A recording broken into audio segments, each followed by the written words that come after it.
پہلا سوال ہے وضو کا طریقہ کیا ہے؟ وضو کا طریقہ مختصر بیان کرتا ہوں، اس لیے کہ تفصیل کے ساتھ اگر دلیل کے ساتھ بیان کیا جائے تو اس کے لیے ایک لیکچر کی ضرورت ہے۔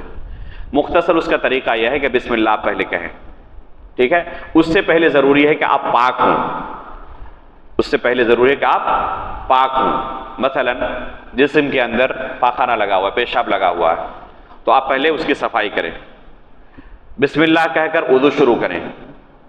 سب سے پہلے اپنے ہاتھوں کو دھولیں۔ اگر لوٹے کے اندر ہاتھ کو ڈبانا ہے تو دھلنا واجب ہے۔ اگر ہاتھ کے اندر گندگی لگی ہوئی ہے، ناپاکی لگی ہوئی ہے، اور آپ نے لوٹے کے اندر ڈبا دیا ہاتھ کو اس کو دھلنے سے پہلے ہی، تو پانی بھی کیا ہو جائے گا؟ ناپاک ہو جائے گا، پھر اس پانی سے آپ وضو نہیں کر سکتے۔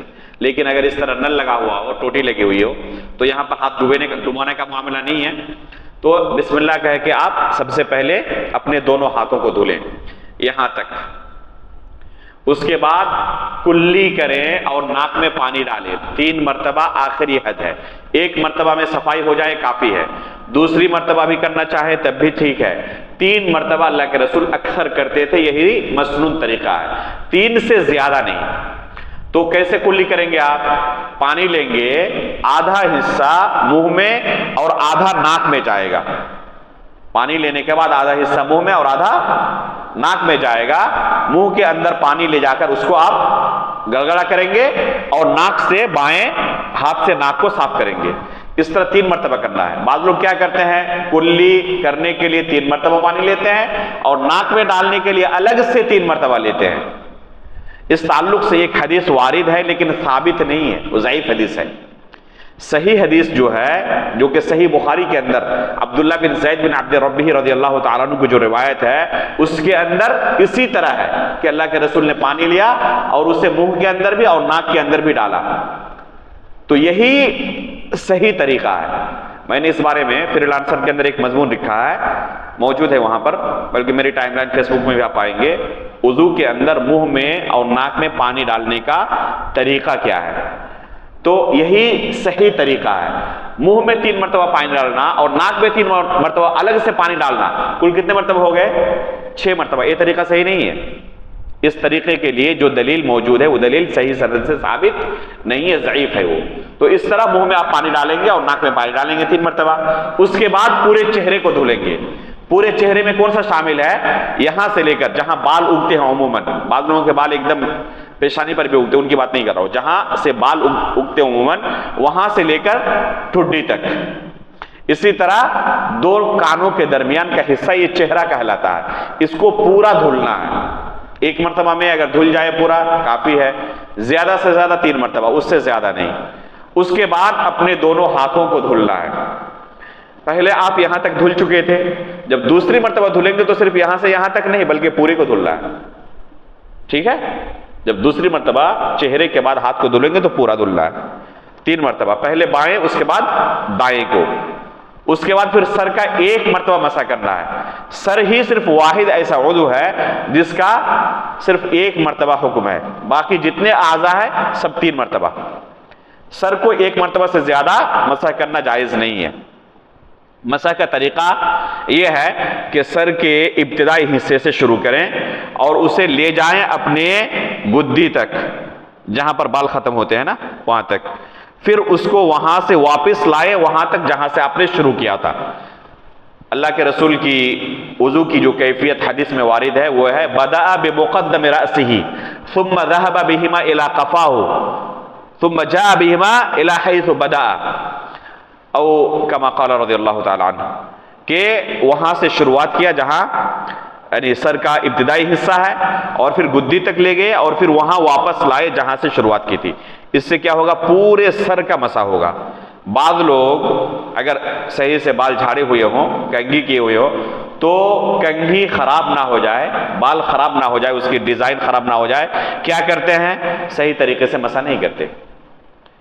اس سے ان کا وضو کیا ہوتا ہے؟ یا تو ہوتا ہی نہیں یا ناقص رہ جاتا ہے۔ یہ بالکل غیر مناسب عمل ہے۔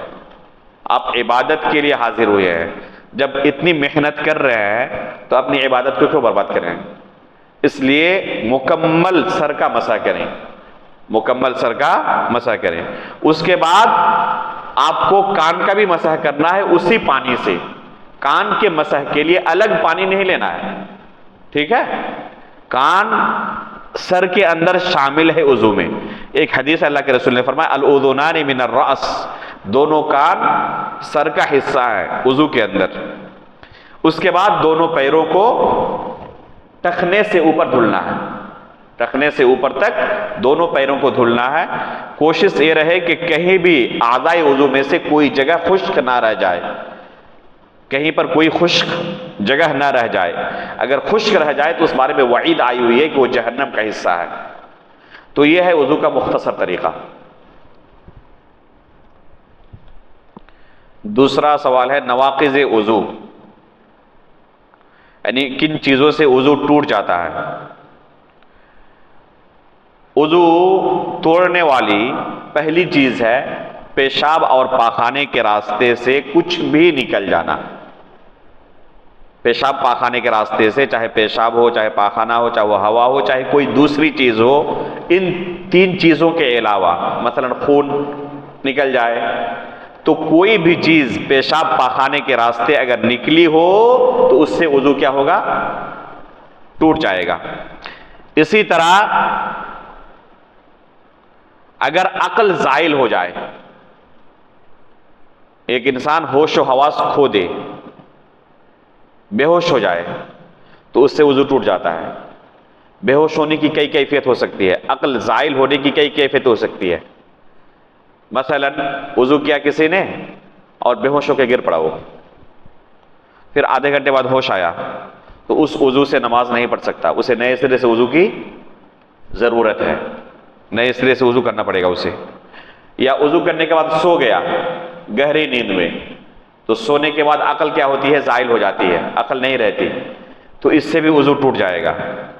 لیکن ہلکی نیند ہو اگر, تو اس سے وضو نہیں ٹوٹتا ہے. جیسے کوئی بیٹھ کر ہی اونگ رہا ہو تو اس سے وضو نہیں ٹوٹتا ہے, الا کہ بعض لوگ بیٹھ کر بھی خراٹے دار اچھی نیند لے لیتے ہیں. تو اگر گہری نیند آ جائے بیٹھ کر بھی, جیسے ٹرینوں میں آپ رات کو سفر کر رہے ہو سلیپر برتھ میں, اے سی میں نہیں, جہاں پر بہت زیادہ بھیڑ ہو, تو لوگ بیٹھے بیٹھے سو جاتے ہیں, نہیں سو جاتے, تو وہ گہری نیند میں پہنچ جاتے ہیں. یہاں تک کہ ان کا پیسہ بھی چور چھین کے لے کے چلا جاتا ہے پاکٹ مار کے, تب بھی انہیں پتہ نہیں چلتا. تو اس طرح کی گہری نیند اگر ہو جائے بیٹھے بیٹھے بھی, تب بھی وضو ٹوٹ جائے گا. گہری نیند نہ ہو تو وضو نہیں ٹوٹتا ہے. اگر لیٹ بھی جائے اور ہلکی سی بس آنکھ لگی ہو تو اس سے وضو نہیں ٹوٹے گا, لیکن گہری نیند میں پہنچ جائے تو وضو ٹوٹ جائے گا. اسی طرح اونٹ کا گوشت کھانے سے وضو ٹوٹ جاتا ہے. صحیح حدیث میں اس کی دلیل موجود ہے. کسی دوسرے گوشت کے کھانے سے وضو نہیں ٹوٹتا, لیکن اونٹ کا گوشت کھائے تو اس سے وضو ٹوٹ جاتا ہے. ان چیزوں کے علاوہ باقی چیزوں سے وضو نہیں ٹوٹتا. اب لوگوں کے درمیان جو چیزیں معروف ہیں, ہر علاقے میں الگ الگ چیزیں ہیں. جیسے میں نے اپنے علاقے میں دیکھا, عام لوگوں کے ذہن کے اندر تصور ہے کہ وضو کرنے کے بعد اگر یہ گھٹنا کھل جائے تو اسے وضو ٹوٹ جائے گا. بہت سارے لوگوں کو یہ ہم نے دیکھا کہتے ہوئے, حالانکہ اس سے وضو نہیں ٹوٹتا ہے. بلکہ اگر وضو کر کے آپ آئے, روم میں اکیلے ہیں, کوئی نہیں ہے, اگر آپ کپڑا چینج کرنے کے لیے بالکل ننگے ہو جائیں اور پھر آپ نے دوسرا کپڑا پہنا, اس سے بھی وضو نہیں ٹوٹتا. یا آپ حمام میں اکیلے ہیں, ٹھیک ہے, آپ وضو کر رہے ہیں غسل کرنے سے پہلے, یا غسل کرنے کے بعد بھی وضو کر رہا ہے, اگر کوئی فرض غسل نہ ہو تو, اور وہ بغیر لباس کے ہے, بغیر کپڑے کے ہے, تب بھی وضو کر سکتا ہے, کوئی حرج نہیں ہے, اس میں کوئی حرج نہیں ہے. شرمگاہ کو ہاتھ لگ جائے اگر ڈائریکٹ تو اس سے وضو ٹوٹ جائے گا, لیکن ڈائریکٹ نہ ہو تو اس سے وضو نہیں ٹوٹے گا. یہ اچھا سوال آپ نے کیا. شرمگاہ کو ہاتھ ڈائریکٹ لگ جائے بغیر کپڑے کے, ٹچ کر لے شرمگاہ کو, تو اس سے وضو ٹوٹ جائے گا.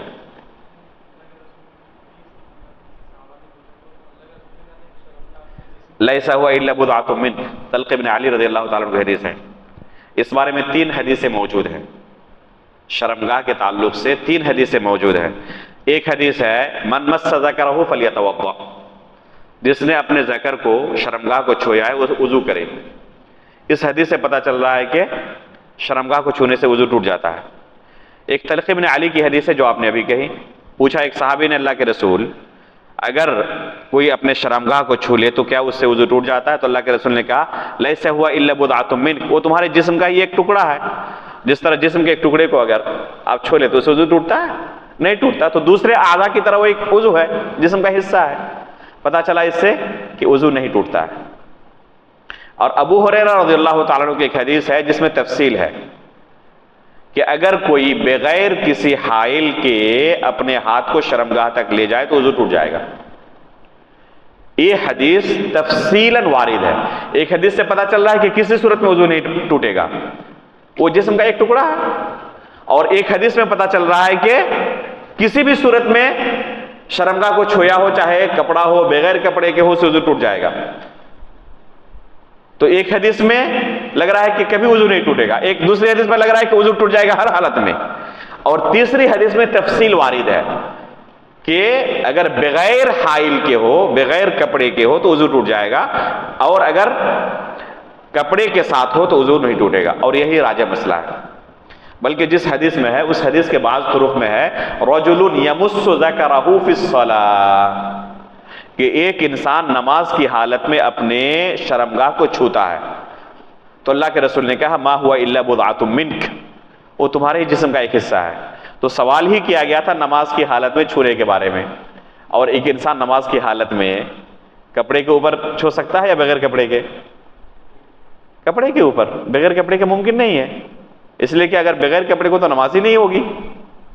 شرمگاہ کھلے ہوئے ہو تو نماز ہوگی ہی نہیں اس کی. تو خود یہ سوال جو تھا وہ نماز کی حالت کے بارے میں سوال تھا، عام حالت کے بارے میں سوال ہی نہیں تھا. تو یہ نواقض وضو ہیں، ان کے علاوہ کسی چیز سے وضو نہیں ٹوٹتا ہے. مثلا کہا لگانے سے وضو نہیں ٹوٹتا ہے. قئی کر دینے سے وضو کرنے کے بعد الٹی ہو گئی، وضو نہیں ٹوٹتا ہے. خون ڈونیشن کرنا ہے کسی کو، وضو نہیں ٹوٹتا ہے. وضو کر کے آئے چوٹ لگ گئی، خون نکلنے کا لگا جسم سے، وضو نہیں ٹوٹتا ہے. بے شمار چیزیں ہیں ان سے وضو نہیں ٹوٹتا ہے. یہ چیزیں ہیں بس جن سے وضو ٹوٹتا ہے. اگر وضو کرتے وقت ہوا خارج ہو جائے تو وضو ٹوٹ جاتا ہے کیا؟ جی، جیسے کہ ہم نے کہا جن چیزوں سے وضو ٹوٹتا ہے ان میں سے کیا ہے؟ پیشاب پاخانے کے راستے کسی چیز کا نکلنا. تو وضو کرنے کے دوران بھی اگر کچھ نکل جائے پیشاب پاخانے کے راستے سے تو وضو آپ کا ٹوٹ چکا ہے. اس وقت نئے سرے سے پھر آپ کو شروعات کرنی پڑے گی. مثلا آپ سر کے مسا تک پہنچ چکے تھے اور ہوا خارج ہو گئی تو پھر آپ کو نئے سرے سے وضو کرنے کی ضرورت ہے. آپ وضو کر چکے تھے اس سے پہلے، غسل سے پہلے، اب آپ نے غسل کرنا شروع کیا اور شرمگاہ کو ہاتھ لگ گئی بغیر کسی کپڑے کے، ڈائریکٹ وضو ٹوٹ جائے گا. پھر دوبارہ وضو کرنی پڑے گی، اس لیے کہ وضو آپ کا باقی نہیں ہے. ٹھیک ہے.